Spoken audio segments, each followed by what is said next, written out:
हमके ज्यादा चुप। तो के छोड़े खातिर नहीं की पकड़ ले, तोर बलि चढ़ाई बलि, समझ गए ले? सिर्फ तोरे ना, हमके बहुत सारा बलि का जरूरत पड़ी, तब तक तू ये पड़ल है।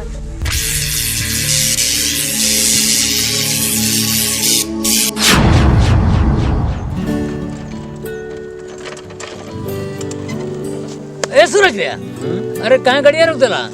अरे यार तू तो ऐसा जगह लेके चल गिला यार कि मुर्गा और खिया दिला पार्टी में सड़ुआना मर रहा। अरे तो कम ना खाए के चाहिए ना यार, सबरी से तबियत खराब है यार। काहे? 1 मिनट रुको लो तनी वो ब्याह होता है। जा जा जा।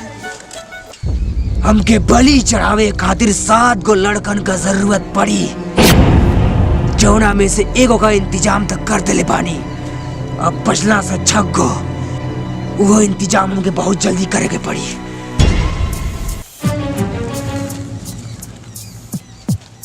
यार पानियों नहीं के कहीं कहाँ जाए?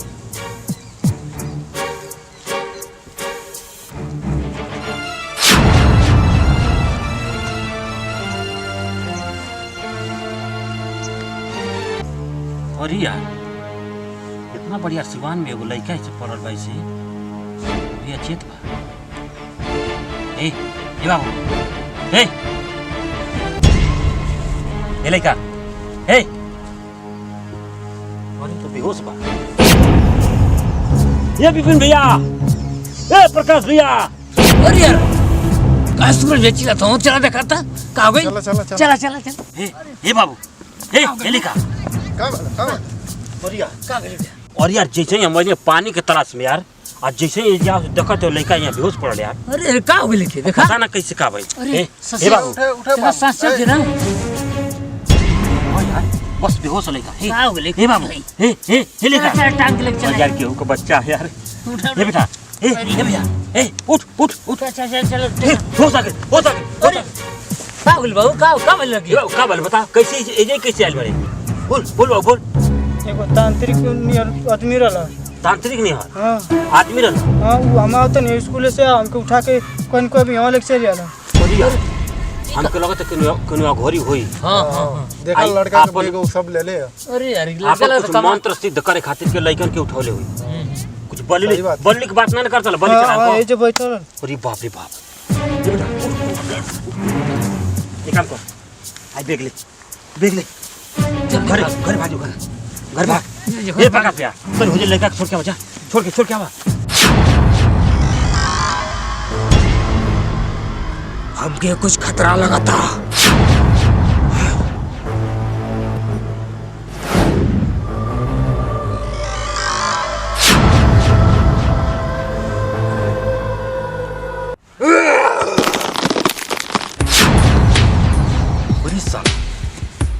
यही क्या बना?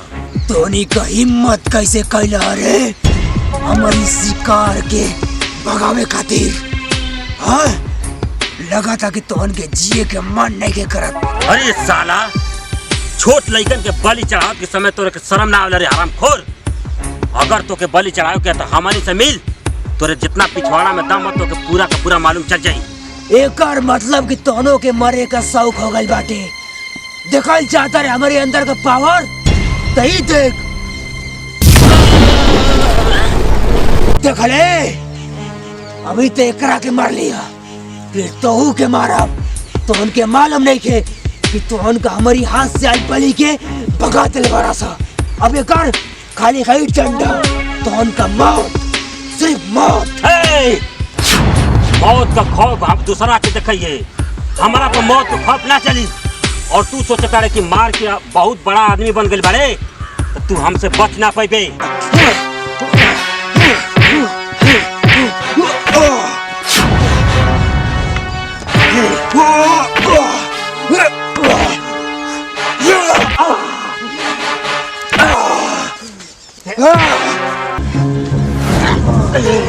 बोल, अब तो शक्ति कहाँ गई? हमारे माला छोड़, हमारे माला छोड़। तो मेरा मुँह आती भाई। हमारी माला छोड़ दे, हमारी शक्ति छोड़ दे, हमारी शक्ति छोड़ दे, छोड़ दे माला, छोड़ दे।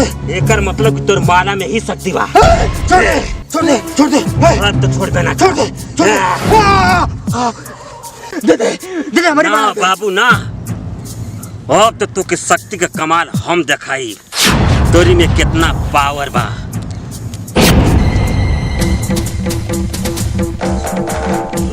साले तांत्रिक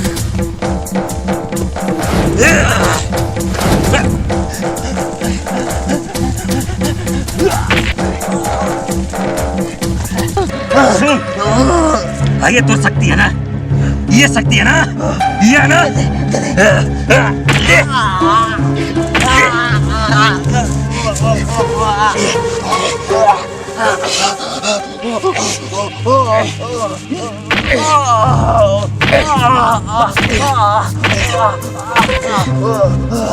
ये शक्ति देख देख।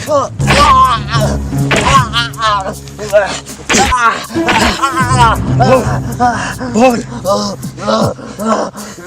ये शक्ति की वजह से तू बहुत बड़ा तांत्रिक बनना चाहता है ना, सृष्टि का रचना कर चाहता है ना, आग लगाओ चाहता है ना। ले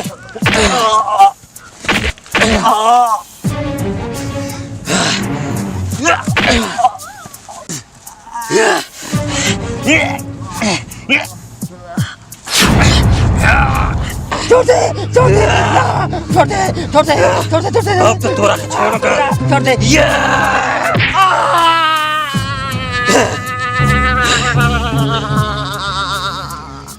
तोरी जैसा ना घोरी के और तोरी जैसा तांत्रिक के ऐसा नहीं हाल होके के चाहिए, और कहीं भी तांत्रिक अगर ऐसा अत्याचार करे वैसा के ऐसा नहीं चाहिए। है ले तोरी शक्ति की हमरा की जरूरत नहीं है, तू अपने पास रख और याद रख तोरी जैसा तांत्रिक के हमारी जैसा आदमी यही हाल करी। थू